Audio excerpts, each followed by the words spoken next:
You know, this is a very difficult subject, and I see someone in the crowd, Julie Levin.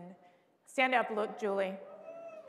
Julie Levin, Mark Levin's wife, but just a leader in this issue of being a voice for the Jewish people, for the suffering that we have seen, the tragedies that we have witnessed against innocent lives. And these brave men have come here to deliver a somber message, but it's also a message of hope, a message of urgency, a message of action that we need to take. And here at CPAC, we all, a CPAC family, first we stand with your families. When you are in pain, when you are suffering, we are suffering with you, and we are praying for each and every one of you. And to start this, Gal, I want to start with you. You were at the Nova Music Festival that day on October 7th. Yes. Tell us what happened. First of all, I'll start with thank you, Mercedes, and thank you, all of you, for being here, supporting us, and thank you for having us.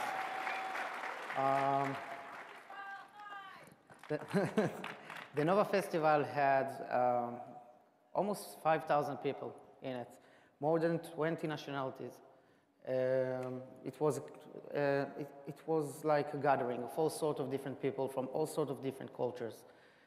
People went to celebrate life, spiritual people. It was a spiritual festival.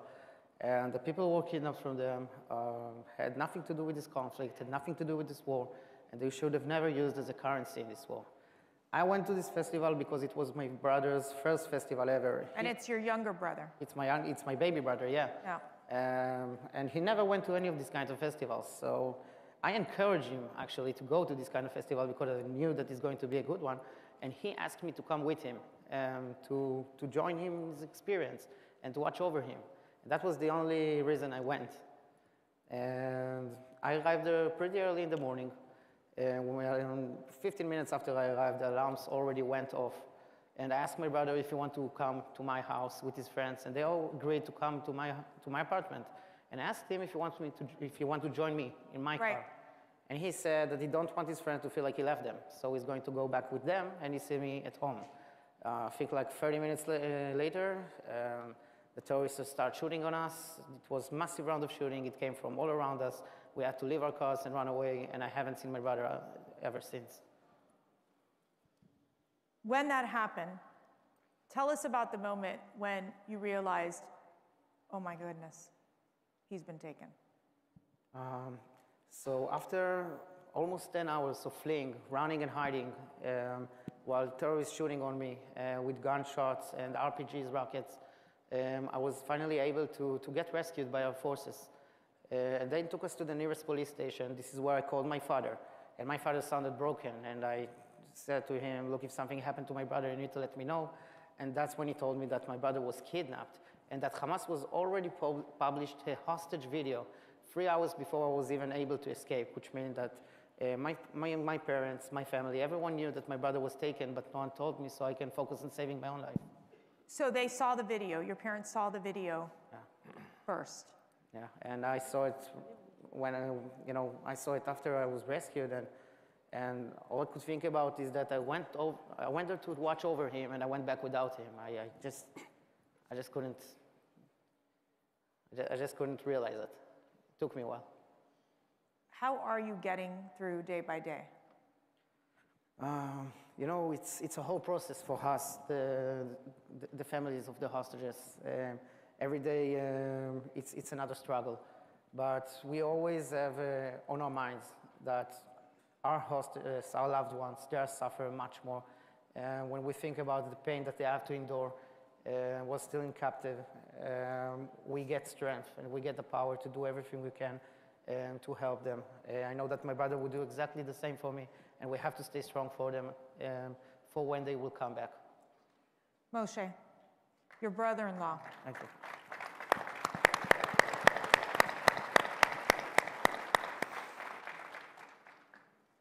Omri. He has a wife, Lishai, and 2 beautiful girls. What happened? On October the 7th, Hamas terrorists barged into my sister Lishai and Omri's home. They used a teenager from the kibbutz, Tomer Arava, to lure them to open the door. And they opened it immediately to save Tomer's life. Tomer was found dead a few days later, his body in a field. But Omri and Lishai knew that they were opening the door to terrorists to save his life. For hours, they were held captive in their own home. My niece Roni was awakened with a gun pointed at her face, terrorists surrounding her. She was 2.5 years old back then. They were then grouped with another family in the kibbutz, the Idan family, whose eldest daughter, Maayan, was murdered. They were abused for hours. It was live streamed on Facebook. The terrorists took a phone of one of the captives and simply live streamed it on their Facebook account. And then at around 1:30 p.m., Omri was handcuffed. Lishai told him she loves him, she'll take care of the girls, and asked him not to be a hero. He told her he loves her, and that was the last time she saw him. Roni, my niece, tried to run to him. Lishai stopped her, luckily. And ever since, Omri has been a hero.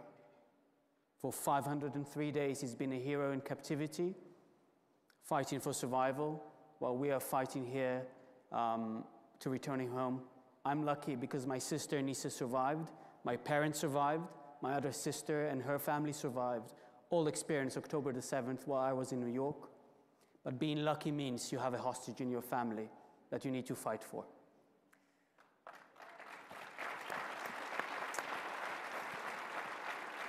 When Lishai called you, what did she tell you? We discovered Lishai was rescued that evening, Israel time, the night.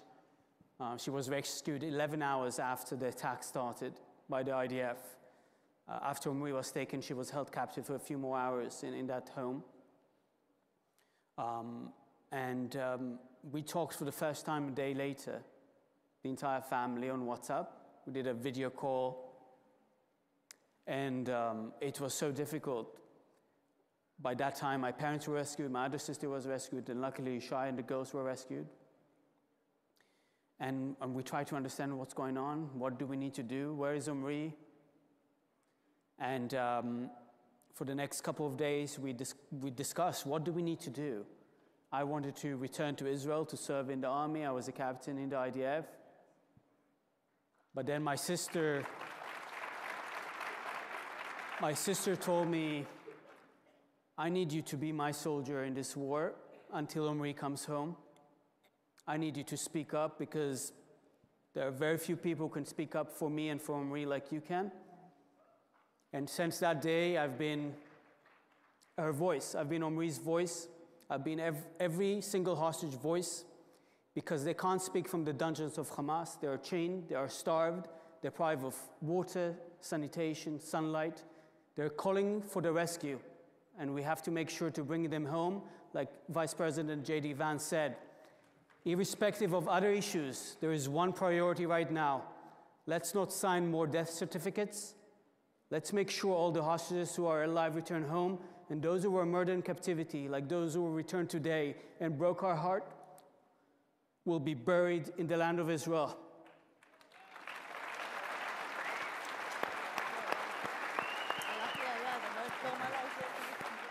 Adi, your son, the oldest of three. Yeah. Idan, the only living American right now in captivity. How are you feeling? I mean, how are you processing this every day as a father? You know, I'm just thinking about the place that my kids grew up in, which is Rockwell, Maryland, not far away from this hotel. And we moved to New Jersey back in 2008. It's really hard. I mean, Idan is all-American kid, Tenafly High School graduate, decided on a gap year to enlist himself to IDF, and because he loved both of his countries. And this is what he did. On that tragic day, he found himself on a tiny outpost next to Kibbutz Nir Oz, and he was the only soldier at this post. And the post was attacked, heavily attacked. He was surrounded by more than 20 militants. And after conducting a short fight, he found a way to surrender. So we kind of consider ourselves lucky that he managed to surrender. And ever since, he was seen in the tunnels right at the beginning. And then Hamas released this hostage video on Thanksgiving's weekend when we saw Idan speaking. We saw him well. He was pale. He wasn't himself, but he was alive. And this is what's important for us, and this is what drives us forward. Gal, 69 hostages have been released. 6, I believe, now it's coming up on Saturday. We've seen the tragedy of the Bibas family, the 2 beautiful children, the mother, and we've all seen those photos. What is your message to the leaders out there, the international leaders out there, who are just not stepping up to put pressure on Hamas to release these release these hostages right now? We have been waiting for so long to see hostages returning. And for almost 500 days, we waited for the second deal to come. And as soon as Trump started his role as the President of the United States, you could see hostages start to return. And I think that's because Trump knows evil and good. Trump can see, you mentioned the Bibas. Little babies should have never used, taken as hostages, used as a currency in a war. That's just unimaginable evil. And for that, we thank him. And I think that the world is looking at what's going on in the United States, and we believe that with him, we will get to see all the other hostages. But the thing is that we are grateful for all the lives that he saved already, but there are still many lives that are waiting to be saved. And I would say, don't forget about the hostages. Yeah. This goes, Moshe, beyond a political issue. This is a humanity issue. And you've seen President Trump involved personally in this process, but the reality is, and you said this, you said that the fight against the Islamic terrorists, it's a long-term struggle, but there's this urgency to get these hostages released right now. I mean, how do you just describe this message to those out there so that the world can unite in saving these hostages? I'll say that our struggle against Hamas, their accomplices, their funders and sponsors, members of the United Nations, is long-term. And we will finish that long-term struggle and be victorious. But for us as a society, to be victorious, to protect our social contract, our national and Jewish ethos, we have to bring home the hostages. It's a humanitarian issue. It's an international issue. Hostages from so many countries were kidnapped, of several faiths who were kidnapped and are still held. Omri is a dual national, Israeli and Hungarian, and I can say the Hungarian government has stood behind us since the beginning. And so does the United States government. I'm so appreciative and grateful for President Trump's leadership, and I'm certain he knows that what needs to be happening now is that all the hostages must be freed. We have to keep demanding that Hamas let them go, but making sure that we make the concessions needed to bring them home in the short term. Adi, you've spoken to President Trump multiple times. What does he tell you? President Trump is a very tough guy, he's a smart guy. At the beginning, when we first met, before he took office, he was shocked by the fact that 45 Americans were killed on that day, on October 7th. To count anything like this, really, other than September 11, you have to go back to 80s. And ever since we met him, he took ownership on this matter, recognizing that Americans are still being held and 45 Americans killed, and we're really grateful for that. But we have to push forward until everybody's out. No tips and drips, bunch of them out, like hopefully this Saturday, and then we will be done.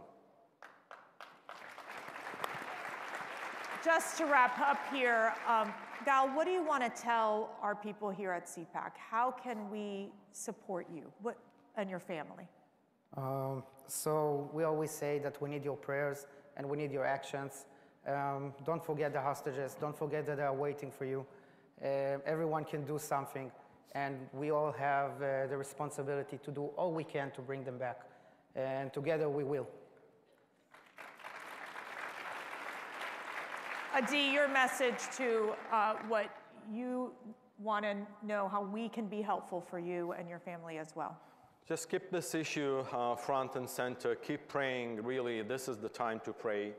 We're in the middle of this process. Hopefully, we will be successful to pass it over the finish line with President Trump's help, leadership, and Steve Witkoff's knowledge and leadership as well.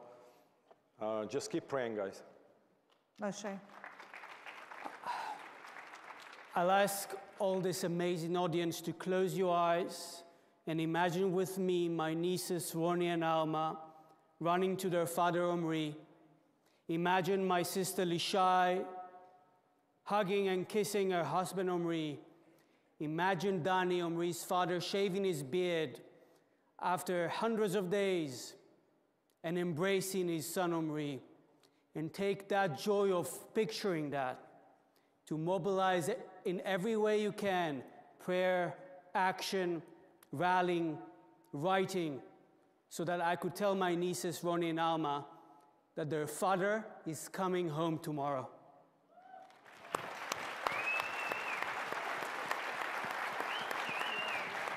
I do want to say we spent time with Noah, who is here. She's one of the freed hostages who was in captivity for over 200 days. And let me tell you something.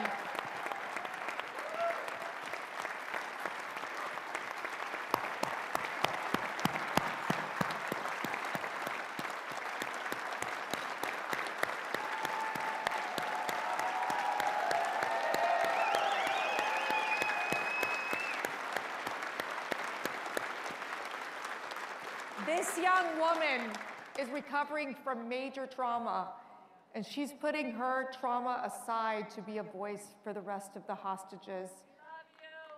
So that is such a brave woman right there. And these are brave men who are being so strong for their families and for the Jewish people.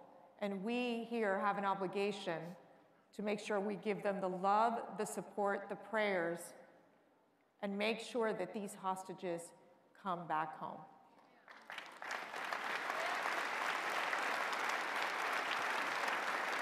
Thank you. Thank you for being with us at CPAC. You all really inspire us. And yes, we're going to bring the people back home. We're going to bring the hostages back home. We are going to stand with you, stand with your families, and ensure that we can start healing and start moving forward. Thank you so much. God bless.